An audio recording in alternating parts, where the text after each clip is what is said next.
College year is a pretty strange time of life. You think you're smart, but you're not, so you end up doing pretty stupid things that live with you forever as some kind of cringe memory from the past. And I too have one of such story from the college year on how I felt a certain feeling towards my crush because of BTS, the famous K-pop boy band. And I tell you, the story is a lot different than what you think. So the story takes place during the very beginning of my college year, and as I was the very last person to join the college from the class because of some reasons. But I was happy thinking, finally I'm in college. But that wasn't enough, because during college year there is this stigma attached that you're only cool or like your college life is only successful if you make a girlfriend or a boyfriend. Marks and studies don't matter because college life is all about getting into a relationship and enjoying your time by doing wacky things with your wacky college mates that aren't even permanent. I don't know about other places, but this stigma sure exists here in between teenagers. But at this point, it wasn't just stigma only, it had become a mindset because it was put into practice by teen in such a mass numbers. Like every day you would be hearing news of boy A dating girl B, boy she breaking up with girl D, and those who broke up today getting in a relationship with somebody else just the next day for to make their exes jealous and stuff. Classroom was just a mess, filled up with cringe couple doing cringe activities and ex-backbiters club.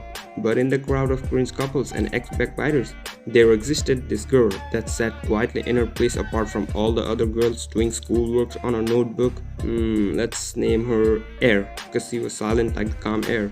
Air used to sit alone at the front desk, always doing some questions out of account book. She was pretty smart girl, like she knew what was being taught in the class, which is very rare trait to find in college student because most of the time they be out somewhere skipping classes. And Air was really beautiful too. Like in terms of look, the closest person who looked like Air would be Ririko. Of course, not in a bad sense. She looked like Ririko but younger. She was pretty much like the younger version of her. And it didn't look like Air was interested or into such getting in a relationship thing which almost every other girl was. So seeing someone different exist in the classroom full of clones gave this certain sense of peace of mind and prevented from this irritation and the feeling of everything is a copy of a copy. So for staying like that, I had immense respect for Air. And that stigma of getting into relationship and enjoying time in college by doing wacky things for future memories and not focusing on studies was what everybody was doing and interested in. I too knew about all that stigma thing because people around you forced it onto you. But it just seemed so wrong to me. Throwing away your present responsibility of studying well and academic discipline just for to create some wacky memories for the future. But since the very young age, I had been rational about stuff. So the thing didn't bother me, nor I cared about them, because they just seemed so wrong in so many ways. But seeing the people around me preach about it even when following the stigma crowd blindly made them miserable. And yet still them perceiving the adversity caused by following the crowd as something like memory of college days for future, and perceiving it as something sweet rather than perceiving the reality as it is, that it's making them miserable. They always sugarcoated the actual thing to make it seem sweet so that they could be seen as cool. I like to believe I'm a pretty rational guy and I was back then too, but the FOMO was something that used to get the past me. FOMO, the fear of missing out. But back then it wasn't exactly FOMO, it just I didn't want to live a life with no memories, which is what FOMO means. And as I was shown stuff to be sweet, so even if stuff go downhill, I would still have memories for the future, which checked my FOMO, so in a way it was win-win for me. Cause YOLO, you only live once, which was such a dumb thing past me thought. But even after all that, I wasn't down to follow the crowd, but as I had already climbed the first ladder into following the crowd by thinking stuff to be a win-win scenario, now FOMO was hitting more harder than it ever did. I could hear voices in my head sometimes insulting me saying, "Why haven't you liked or had crush on any girl till now? You gay or something?" Sometimes motivating me saying, "Go for it brother, everything would be nice and fine." And sometimes threatening me saying, "If you keep on being like this, you will die all alone with no memories at all to treasure. You will live a blank, empty life." Straight up hitting my FOMO. And it was me who was doing all this. In a way, I was bullying myself. But as I've already said, I like to believe I'm a pretty rational guy from the very beginning. So even after the constant battle between me and myself, it couldn't bring me to follow the crowd. But it sure had made me feel like, hey, let's try. Trying won't kill me, cause doesn't matter if stuff succeeds or goes downhill, it's still a win-win scenario for me, so I should maybe give it a shot. But it was all just to keep my FOMO under check. It's not like I wanted a girlfriend or stuff. It was like, I don't want a girlfriend, but it sure would be nice if I get one. How do I explain it? It was like this clip. But you could win 1 million. Subscribe now. You could win 1 million. You could win 1 million. Yeah, that sums it up. That's pretty much exactly how I approached it. Just to keep my FOMO under check and not to regret later in future about not having memories from the past and not enjoying the youthful days. So this is where the actual story begins from. It was just some random college day and account subject was being taught in the class. And the thing about account subject is that nobody used to get what was being taught. So they used to not focus either, except for some student, because the way our teacher used to teach felt like it was meant for only those to understand who already knew stuff about account. It was like rich getting richer scheme. So I wasn't focusing either. And suddenly, I hear a voice coming from my head telling me, remember you agreed to pursue and give it a try, so this is the time, you do it. But I was like, no. And then the voice. Okay, I'm gonna name the voice Brian cause brain Brian. So the Brian kept on going and going saying stuff like, but you said you would give it a try. Brian was trying his best to make me fall for air and me to look at her. And out of irritation and just to get rid of Brian, I looked at Air. She was nodding her head to everything the teacher was saying, because she was really smart and used to understand everything that used to be taught. So I was looking at her. And also at the same time, I was having conversation with Brian too. And I told Brian, see, I looked at her. I feel nothing really towards her. You're just confusing my respect for her as love. But Brian was stubborn and was telling me, no, keep constantly staring at her for a longer time period and see, I guarantee you'll definitely fall for her. But Brian was so annoying that I didn't have any other option than to accept his command. So I stared at her for kind of longer time period. But the longer I was staring, the more uncomfortable I was feeling. Because it's just weird and creepy to stare at someone just because your brain tells you to. So I told Brian, man, it's just not working. It's just creepy and weird. I'm not doing this anymore, I'm done. And Brian again goes telling me, no bro, it's not weird or creepy, just think. Once she becomes your girlfriend and you would tell her that you used to stare at her 24/7 in the class, she would find it sweet and cute, not creepy. And I asked him, who told you that? He said, Bollywood? I went, makes sense. So we started drawing inspiration from Bollywood, which is the worst thing we could have done. So stuff here and there happened. I was doing live action Bollywood crap, and while following the Bollywood footstep, I ended up doing really weird, creepy stuff like nothing harmful, just weirdly awkward, cringy, creepy things. But I don't think she ever noticed any of those awkward, cringy stuff, because most of them were between me and Brian. So I don't think she knew or even noticed any of that, because it was all happening in my head. It's like Arthur's girlfriend thing from the movie Joker. Because you don't know if it's real or just Arthur's imagination. Because I'm not sure either if I really did those cringy, creepy, awkward Bollywood stuff, was I just imagining it all in my head. But looking back that my college years were like my Tyler Durden phase, makes me believe maybe it all happened in my head only. But all that aside, and from as much as I know, I don't think she could read minds, so yeah, she is unaware about all of this. But after some time, the desire faded, and I came to realization. And the initial thought of, let's give it a try, trying won't kill me, again just felt so wrong. So I wanted to apologize to her.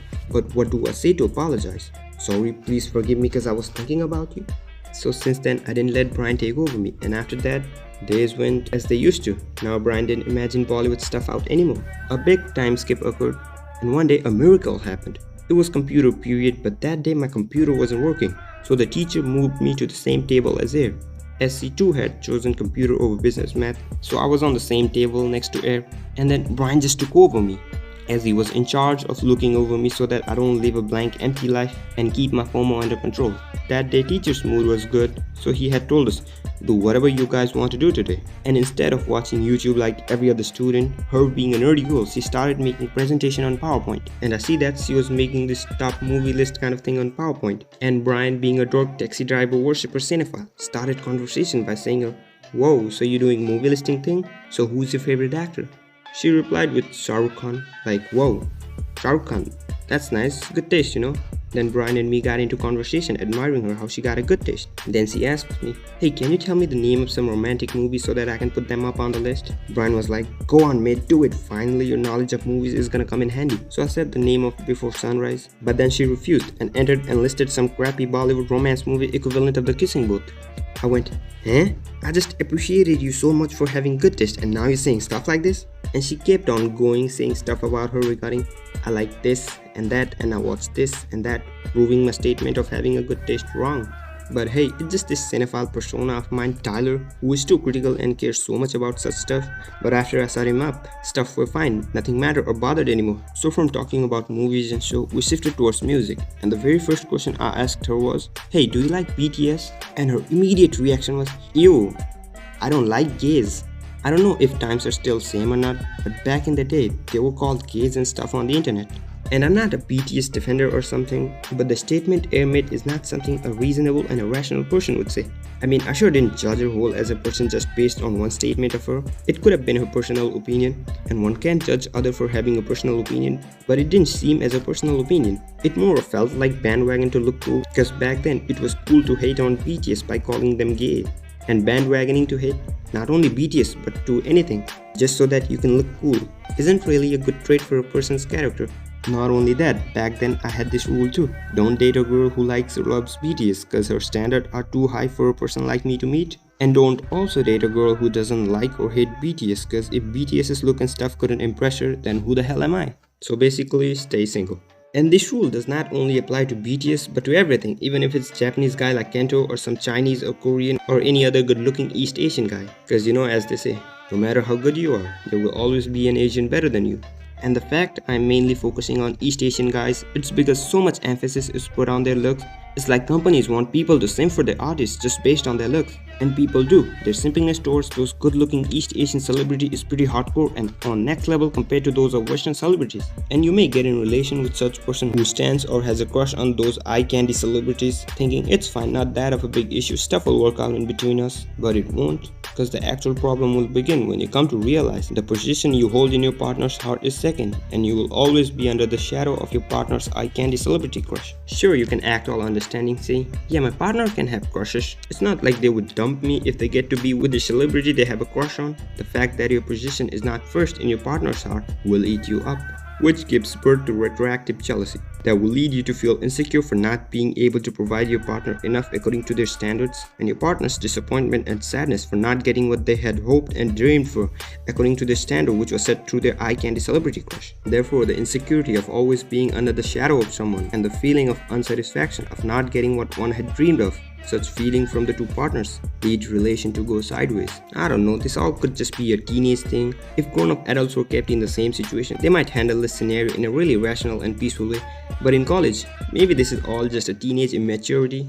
But I really have seen couples break apart because of their partners having hardcore simping towards those good-looking Asian guys like BTS, Kento, or any other Chinese Korean guys. So yeah, coming back to Air, after that incident, Brian never pursued me anymore. Because everything aside, mental maturity in a person is what matters the most. But I still respected her for staying the way she did.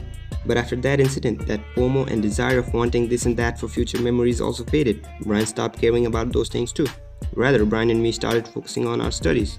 Once again, another big time skip happened. Things had changed. So did Air. Air became friends with this couple, and like under their influence, Air too was skipping classes now and doing wacky and every other thing that differentiated her from the others. Once again, I'm not judging her for living her college life for the way she did, but it sure felt bad seeing her skip classes and do wacky things with those new friends, because she seemed like a really bright student to me, and seeing her do such stuff wasn't that of a nicest thing to see. But she lived the way she lived with the decisions she made on her own, and at the end of the year she passed with good grades, which means none of those skipping classes affected her study, and I was just being too overly dramatic thinking this decision she's making right now will ruin her life. So we both graduated from the college, and I don't know where she is now, and that's the end of the story. But coming to the title reveal, regarding what specific feeling I felt towards my crush, and the specific feeling is nothing. I felt nothing towards my crush, which doesn't make her my crush in the first place.